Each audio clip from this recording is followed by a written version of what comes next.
Welcome to the 28th Annual Needham Growth Conference. This next session will feature a discussion with the management of 3D Systems. We have with us today the company's CEO, Dr. Jeff Graves, and interim CFO and Chief Administrative Officer, Phyllis Nordstrom. My name is Jim Raschuti, Senior Analyst in the Equity Research Department at Needham, covering advanced industrial technologies companies. So, Jeff, Phyllis, welcome. Thank you. Thanks, Jim. So, why don't we start off with, I guess, look, 3D Systems has undergone a fairly significant makeover, Jeff, since you joined, nearly 5 years ago. You've worked to refocus the company, some strategically important industrial and healthcare markets, in addition to realigning the product and solution portfolio. So, on the one hand, you've been investing, I think, in some interesting longer-term opportunities. But let's start with the changes we've seen at the company in the last couple of years for those who may need a refresher out there. Sure, Jim, and thanks again for having us in. It's a pleasure to be here, as always.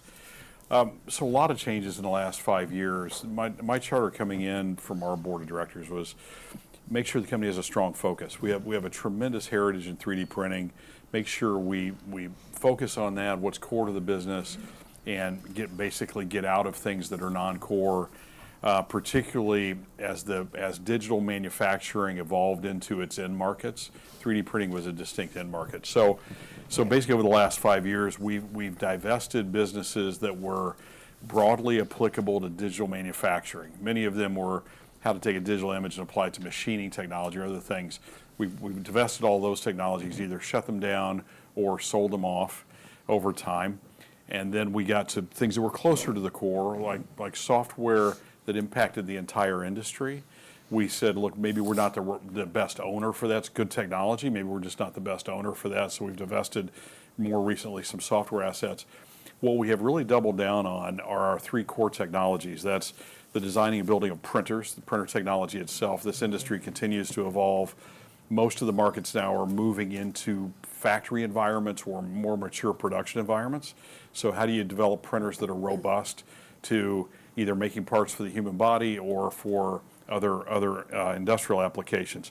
The materials that those machines use, which in the case of polymers are often unique materials for 3D printing. In the case of metals, they're primarily common alloys for specific applications that printing's moving into. And then software to control the machines. So intelligent software to make it easier to run these machines in a factory environment and in fleets of machines, so the machines can learn from one another and improve their reliability, their accuracy based on one another. So we've doubled down on those core technologies. We've divested others, and through it all evolved our balance sheet to support long-term growth. The magic in it, if you will, is where do you place your bets in terms of where markets are going. Mm-hmm. So it's one thing to say what's non-core and what's core. The other one is how do you focus those resources on specific growth applications. Okay, which we're going to touch on in a moment, but wanted to just get some perspective on the industry. It's been a roller coaster ride, not only for the industry, for 3D Systems, going back to the pandemic, mm-hmm. and certainly the last 2 years, particularly with the pressure we've seen on CapEx budgets. So I guess what I'm asking is, where are we, do you think, on this industry ride today? There have been some green shoots, but there have been, Jim, and it has been. It's an appropriate way to put it, a roller coaster. The big issue, I think, for our industry, coming out of the pandemic, where most things were shut down, 3D printing went through a real resurgence. So we had a couple of very good years where clearly the technology was getting to the point of a high degree of utility across a variety of industries. That was great. Then, with inflation going up, there was a fear of the Fed raising rates and the economy's cooling, so customers backed off their capital spending based on just concerns around softening the economy. And then the tariff situation hit. And tariffs for us have not been as much of a cost issue. They've been a little bit of a cost issue, but we have largely regionalized our production. And we have a great deal of it in the United States. So from a cost perspective, it hasn't been as hurtful. What did really impact us in the industry is the uncertainty in our customer base about where to spend their money. They're generally very well capitalized companies, big name companies in healthcare and in industrial. The question was, where should they put the extra capacity, the incremental capacity, which often involve 3D printing. That's been hurtful, and that's really put a damper on the economy. All that really needs to happen, and it's starting to happen now, is stability. So we enter a more stable tariff environment. Companies, again, almost immediately start spending capital. We do see, as you mentioned, Jim, some green shoots in areas where companies are coming back saying, okay, I know I need capital in that investment. Aerospace and defense, clearly a big investment area for the United States and many countries. So capital spending there freed up. Other more consumer-facing industries, probably not, or certainly not as much, but hopefully with stability that'll grow. And then healthcare is driven by the needs of patients, so that has continued. Okay, and let's maybe first focus on the healthcare solutions business, and maybe before we dig into that business, which I guess was around, 46% of revenues Right. through the first 3 quarters. You cover a couple of different areas in that dental, but just give us, and other orthopedic and surgical planning, but just give us some sense as to how much of that $130 million of revenues that I guess you generated through the first 9 months in that market came from dental, and how much came from other healthcare solutions. Maybe just help people understand how that business, Sure. is comprised. So the general split within our healthcare business, it's split between orthopedic work, which we call med tech, because it's evolved into some very distinct markets and applications, and dental. That revenue is split close to equally. It varies quarter by quarter depending on the drivers in the dental business primarily. It can fluctuate more. The med tech business related to orthopedics, very stable business and growing very nicely. So it continues, which is more than half of the revenue in our healthcare business, orthopedic related. So that spans surgical planning with surgeons on how to basically repair and treat bones. So if a person has cancer of the bone or other damage to the bone from trauma, how does the doctor treat that through surgery? And now moving from the surgery process itself, for example, cutting guides, which need to be FDA approved, into bone implants. How do we help bones be repaired or even self-grow back to close? So our focus in orthopedics, which is a really nice growth driver, is the repair process and the repair objects, if you will, for bone structures in orthopedics. That's been a nice, stable, double-digit growing business, very good business for us, very deep roots, very, very deep relationships. The dental business, the foundation of that business, if you will, are repair materials under our Vertex and NextDent brand, and aligners. So we're a big provider into the number one player in the aligner business. So that printing technology and materials has been the bedrock of our dental business, and with that comes some volatility. An emerging part of that business is our dentures, replacement products, replacement for teeth, which I think we'll talk more about, Jim. But so going forward, we're very excited about our healthcare half of the company. Orthopedic, steady grower, good double-digit grower, deep roots and relationships. Dental, historically a little bit more volatile, but growing nicely as we diversify now into replacement of teeth. So very good businesses for us. And maybe on the volatility in the dental aligner business, how would you characterize the relationship with that large customer right now? So it's a great relationship. It's a 20-year relationship we've had with the biggest provider in that market. It remains great. We signed a 5-year contract 2 years ago to continue to support them with materials and technology. We will continue to do so. They're a great customer, and they're very dominant in the industry. So we're very proud to be related to them. That relationship will go on indefinitely. It's very strong. We're only 2 years into our contract with them, and we continue to talk about new technologies. So very, very good base. And that company is a public company. They talk a lot about their business.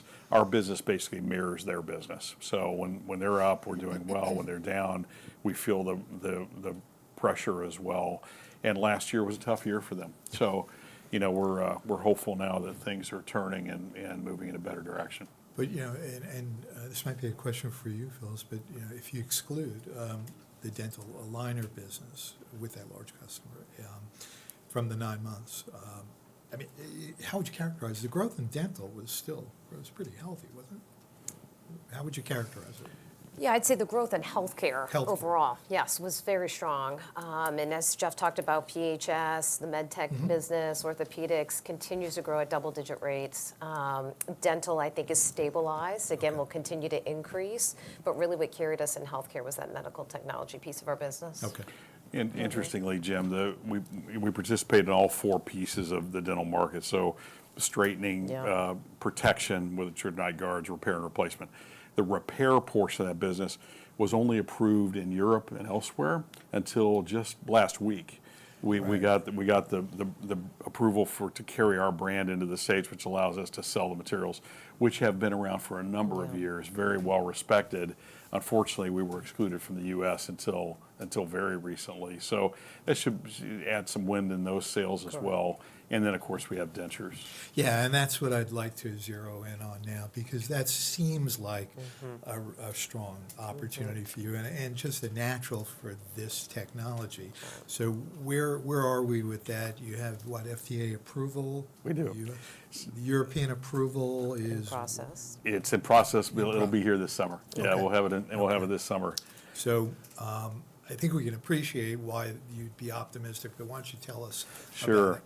So you never thought when you were a kid you'd get excited about dentures, but the older you get. So today in the United States, where we have full FDA approval for the printing technology and materials, which are wonderful technologies, there are over 60 million people that wear dentures in the United States.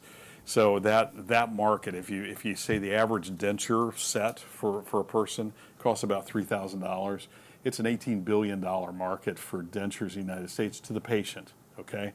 Those dentures are manufactured by regional dental labs around the country. So the dental labs are our customer for that. In terms of a revenue stream for us, the addressable market is $80 million a year for just ongoing recurring revenue in that market, $80 million a year. And then you've got the one-time revenue of each time you do a printer sale. So it's materials and printers. So a wonderful brand new market that's just opening up for 3D printing. We can make a set of dentures for under $30, okay? It can be made with our technology.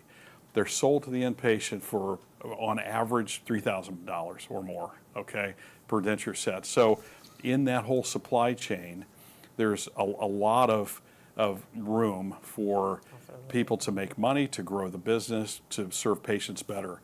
We can turn a denture set around, our technology can, in 24 hours, and the cost of the denture is $30. So our revenue stream that we're targeting for that in total is a brand new $400 million revenue stream that we can address today with the FDA-approved printer and materials that we have. So the question is how it's been zero, because they haven't been 3D printed in the past.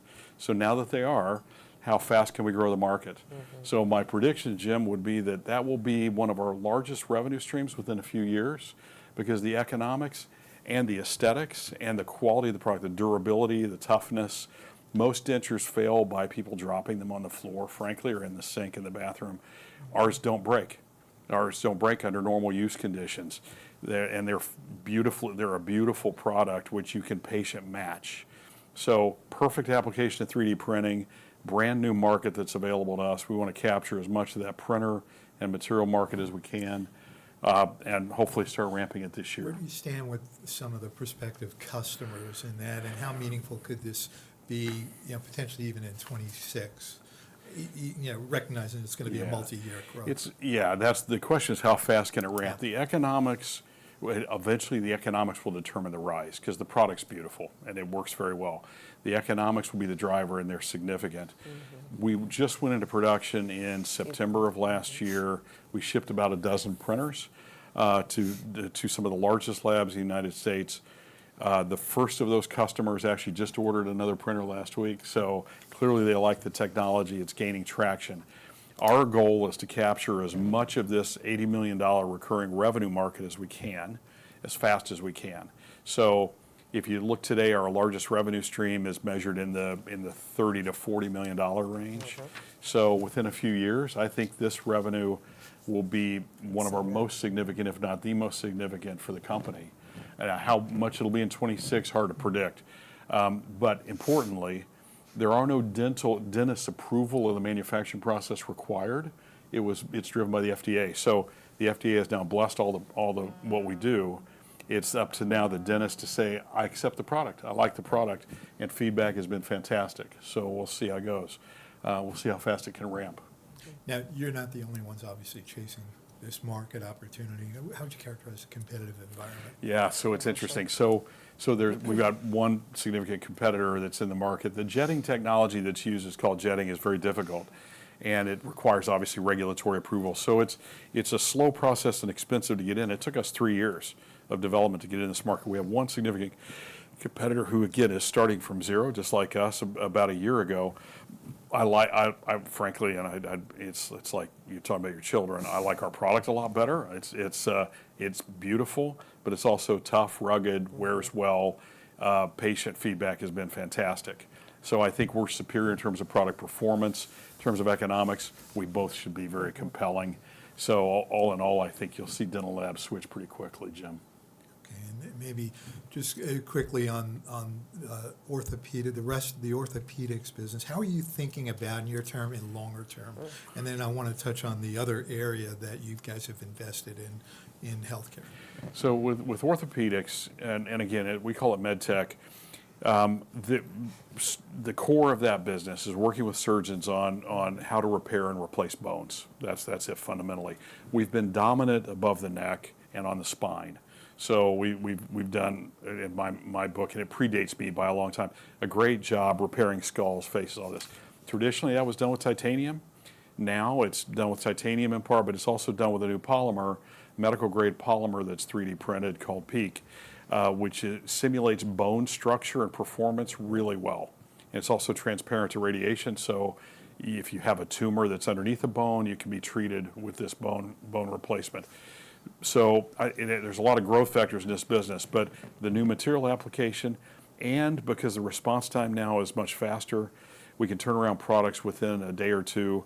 We can move into the trauma market. So the fastest growing part of our business right now in orthopedics are people that have undergone accidents. They've fallen, they've had car accidents, whatever it is. So getting them a replacement or an aid within a day or 2 days to allow the surgeon to work on them, incredibly important. And we've established centers of excellence, if you will, in most of the leading research hospitals in the country that handle exotic cases. So we're on the cutting edge of brand new applications across the body. So our strategy is, as we identify applications that are broadly needed in that point of care environment, we can carry them back, go get FDA approval, and then apply them to all the hospitals in the country.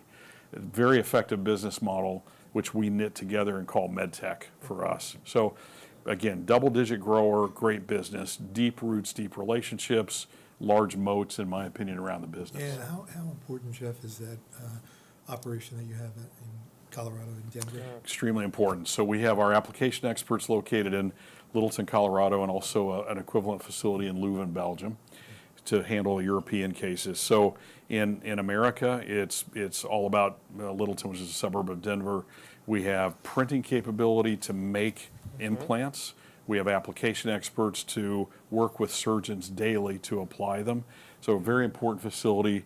And importantly, we've got the quality infrastructure needed and regulatory infrastructure to be fully compliant with government regulations, which has now positioned us to move into aerospace and defense because they rely on the same kind of systems. And before we move into that, I just want to touch on that final piece in healthcare, which is the regenerative medicine, yes. which potentially it could be a huge opportunity. The question is, how will 3D systems play in that? How should investors think about what you're doing in that market?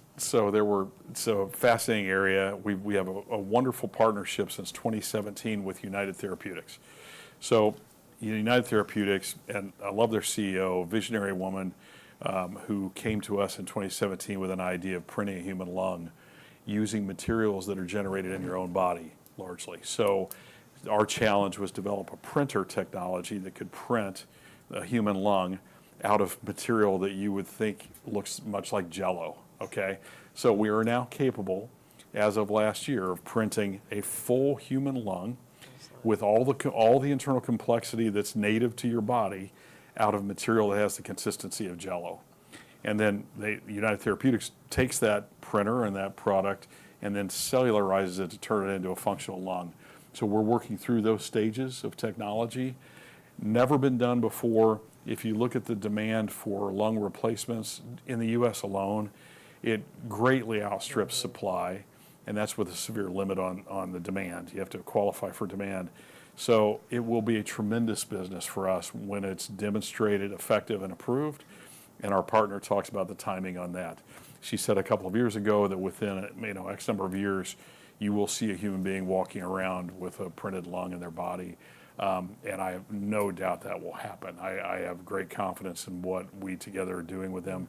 And I think it's a matter now of timing. So in a matter of years, I do believe you'll see somebody with a 3D printed lung that's fully functional, just as you have one today. So everything looks very positive there. Complete game changer for the company, Jim. The investments that the company is making in this area? So largely through our partnership, United Therapeutics has supported a lot of the R&D investment, virtually all the R&D investment. So while it's represented in our OpEx, it's offset through reimbursements from them. Great partnership has been required. So we developed it basically there. We will need to buy the components and assemble the printers and ship them, but that'll be our role in the partnership, is providing the printing technology, which again is mind-blowing. Let's turn to industrials. There was some news that you guys had in that market, actually a subset of that market, aerospace and defense. Maybe you just help us with what that represents. It's a little over 50%, 54% or so of revenues through the first 9 months, I think, of the year. It's down double digits. I think it was down about 16%. Before we talk about maybe what led to that decline, and there were clearly CapEx budgets, but what are the biggest pieces of that industrial? And we're going to touch on aerospace and defense, but just in general, what goes into that? So historically, our industrial business, we do a lot of business with what are called service bureaus. They're people that make rapid parts on demand through machining or 3D printing. So that's been a piece of our business. Automotive has been a piece of our business. In the consumer-facing part of the business, we participate heavily in jewelry. These are basically printing wax patterns to make jewelry, gold jewelry, largely for Asia, but also here in New York City primarily for the big jewelry manufacturers. So those types of businesses have been impacted by the whole CapEx environment, and that's why our industrial sector in general has been down.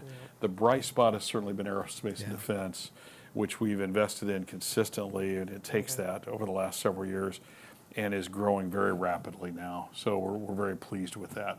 Right. You put out a release, was it last week? Right. Saying that that business grew 15% last year, on track to be your largest industrial business in 2026.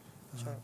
So, talk to us about what the company has done to take advantage of what clearly are higher defense budgets and where you play in that market, since it's a pretty large market.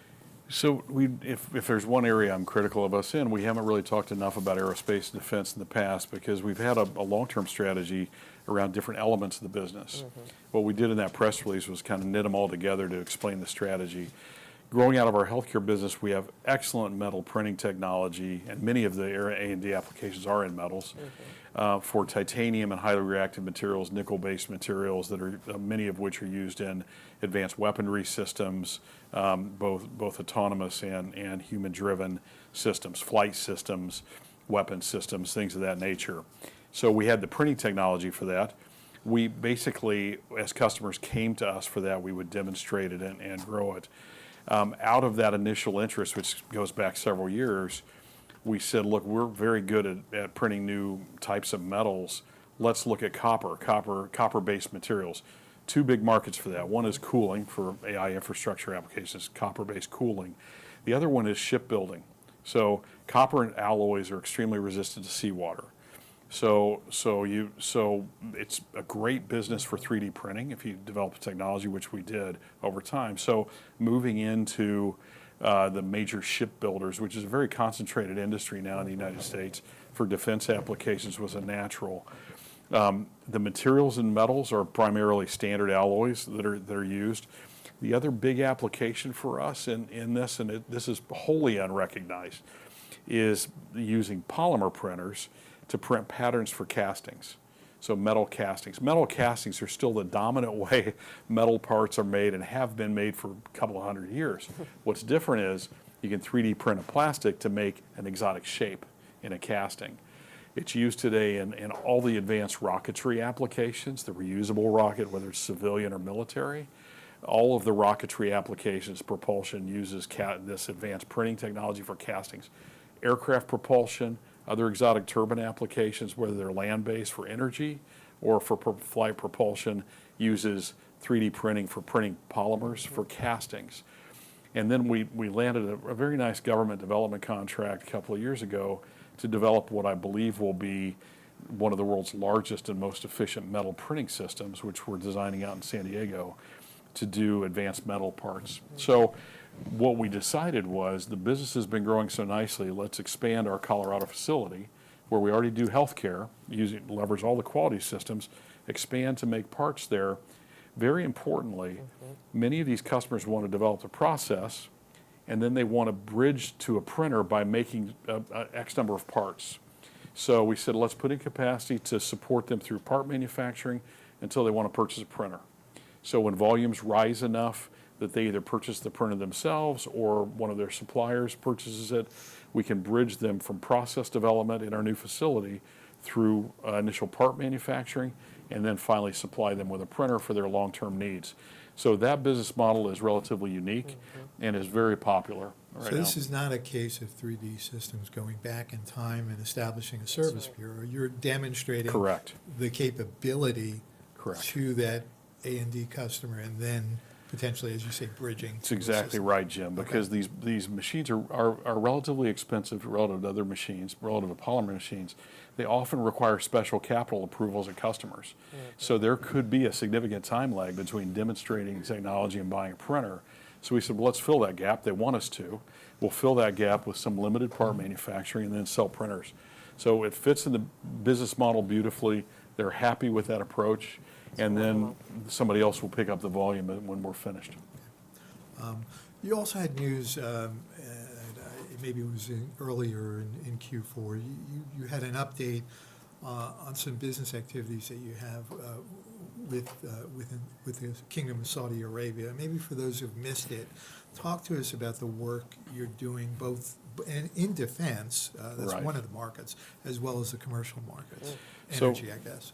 Yes, thanks, Jim, for asking about that. So we've developed a high confidence level among the U.S. defense contractors, people like Lockheed and Northrop and Huntington Ingalls and others. They have a lot of confidence in our technology.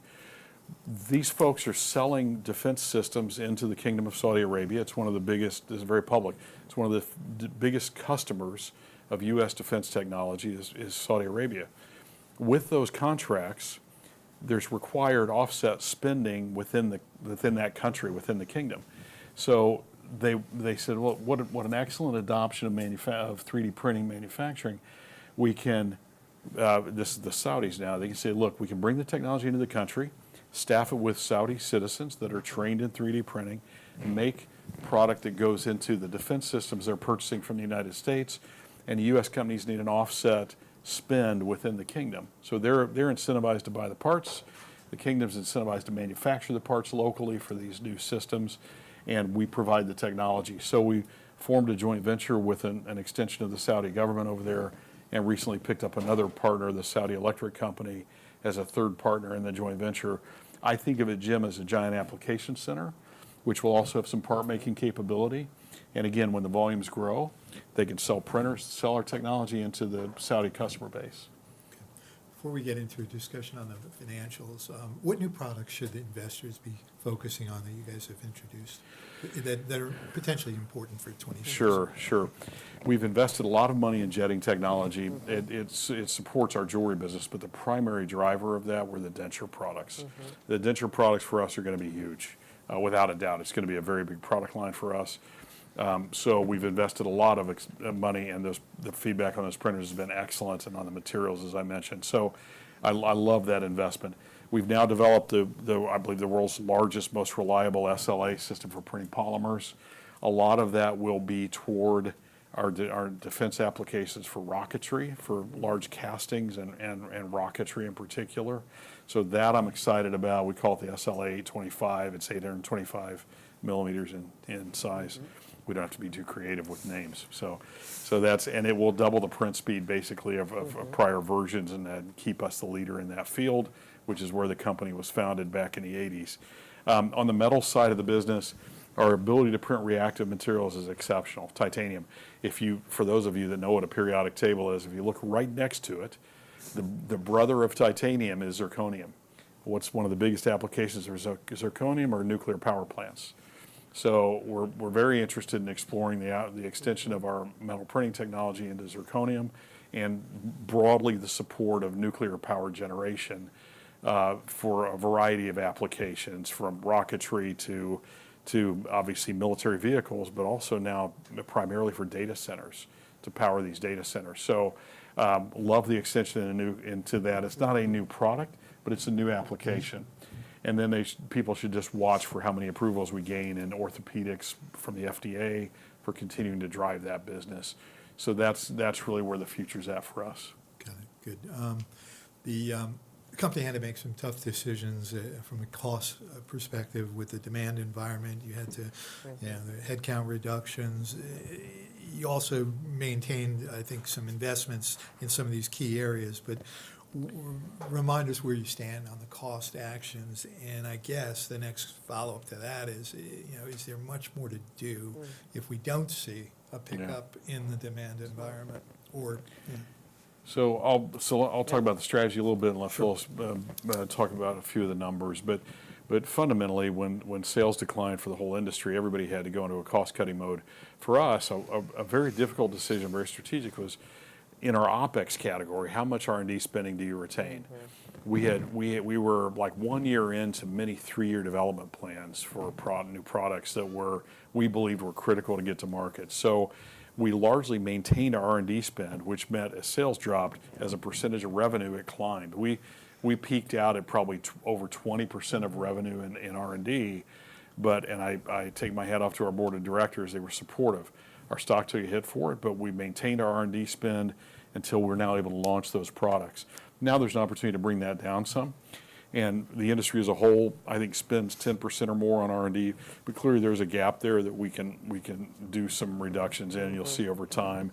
There's also, our company grew a lot by acquisition. There's also continues to be a number of sites we can consolidate, and headcount optimization to do. So Phyllis, do you want to share any of the numbers? I mean, we publicly said we're at $50 million annualized savings at the end of this year. We have 2 more quarters of our stated cost reduction activities. You'll see that reflected in our budget as we introduce our 2026 priorities and financials associated with that. I think we're making good headway, but we're not losing traction on the things that are most important to our long-term growth. At the end of the day, Jim, and people can either like this or not like this about the company, but we have taken a hit for it because our profitability has lagged, but we have been dedicated to spending on new technologies, because 3D printing is right on the cusp in many industries of being a well adopted, I'll put it that way, manufacturing process. Will it displace all the machining and casting in the world? No. Will it have a significant niche in the market? Absolutely. But it's for people that can make high productivity machines that are very robust. And that's been our goal, to get those out. So we've maintained that spending, betting that, look, when the market does turn, that's when it pays off in terms of growth. But you've got to get the balance right. We've made a lot of hard decisions on cost, and that's what we and most in the industry have had to do. Phyllis, bring us up to date on the balance sheet, the cash, debt position, maturities, as well as maybe the recently announced transaction again. Yeah, I think the thing that we've been most focused on, strengthening the balance sheet as we're doing the cost reduction activities, I think we've made great headway. One of the things that we wanted to make sure is that any current debt that we had coming due, we satisfied or took care of that. So you'll see the vast majority of our debt is not due until 2030. We did our last of the cleanup here, I think, several weeks ago. That put us in a strong position as we enter into 2026. Very, very little current debt remaining. Now what we're focused on is long-term growth and profitability, which we'll see to start to come through the second half of 2026 in terms of these new product launches, material pull-through, which then lifts our profitability. The company will start to look like a different company as we continue on the journey of our strategic priorities. The balance sheet is something we'll continue to look at. We have options in terms of setting our strategy and what we want to do from a financial perspective. We'll continue to make those decisions in the first half of 2026. And maybe finally, you alluded to how investors are viewing the story and the industry, frankly. Another tough year. What would you like investors to really take away from the actions you've undergone and the prospects for improved financial performance in 26 and beyond? At the end of the day, my takeaway, I've been here 5 years now as CEO, is folks invest in this technology because they believe it's disruptive and it's going to exhibit outsized growth over the long term. So the last year and a half has been very tough. And I think companies will be rewarded that stuck to their business, that focused it, that were cost sensitive and they got as much cost out as they could, but without sacrificing the strategic assets of the business, which I feel good that we have not. You're rewarded on the backside of that. Yes, you take a hit, no doubt about it. You take a hit in the short term with the stock price, and we certainly have. What you're counting on is eventually this technology takes off in a way that is transformative, and revenue follows, and then those that have established the right cost structure can make money. That's right. And that's where we're headed, Jim. I feel good about the discipline we've had. I also feel very good about the long-term growth we've maintained investment in, and I think you'll see the benefits of that increasingly going forward. Okay, with that, we're going to end it. Jeff, thanks. Phyllis, thank you. Thank you. Thanks for having us. You. Thank you all.